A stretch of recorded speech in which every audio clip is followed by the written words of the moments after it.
J'ai fait les derniers Jeux olympiques l'année passée, puis il y a une statistique qui m'a quand même bouleversée, c'était que le fait de participer à des Jeux olympiques, c'était un facteur de risque pour le suicide.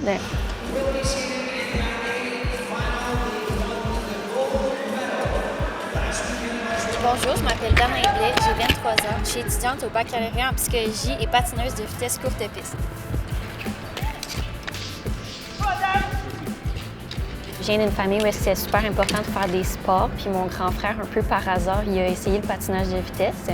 Puis moi, je faisais de la gymnastique, puis finalement, j'ai switché au patin de vitesse aussi un peu par hasard, puis ça a tombé que j'ai vraiment aimé ça. Je me souviens que c'était à 15 ans, j'avais une compétition, puis ça tombait que mon entraînement était juste après l'équipe nationale. Puis je sais pas pourquoi, mais à ce moment précis-là, quand je regardais l'équipe féminine dans le temps, je m'étais dit, OK, bientôt, ça va être mon tour. On s'entraîne 2 fois par jour. Donc, on a un bloc le matin qui va être environ 2-3 heures. Donc, un petit warm-up. Ensuite de ça, 1h30 sur la glace.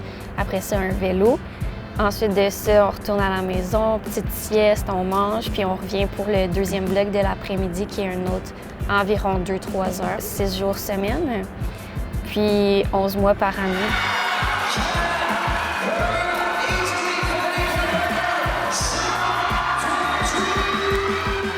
Je viens pas d'une famille que mes 2 parents sont à l'université. J'ai aussi un grand frère et une grande sœur qu'eux ont décidé qu'ils n'allaient pas à l'université. Donc, c'était pas commun dans ma famille, mais pour moi, ça a toujours été important.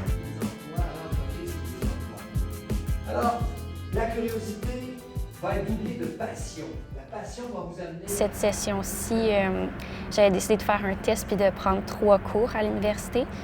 Je me disais que l'année après les Jeux olympiques, d'habitude, c'est un petit peu plus calme.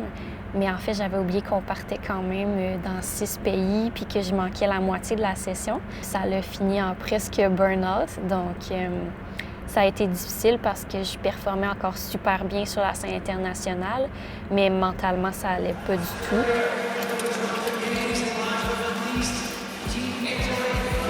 Des fois, j'ai eu l'impression de pas assez étudier pour des examens. Puis même si dans le moment, je sais qu'il faut que j'aille étudier en ce moment, mais quand tu es en Allemagne puis que ton équipe s'en va visiter quelque chose, bien, je prends toujours la décision d'aller avec mon équipe puis de un peu délaisser les études.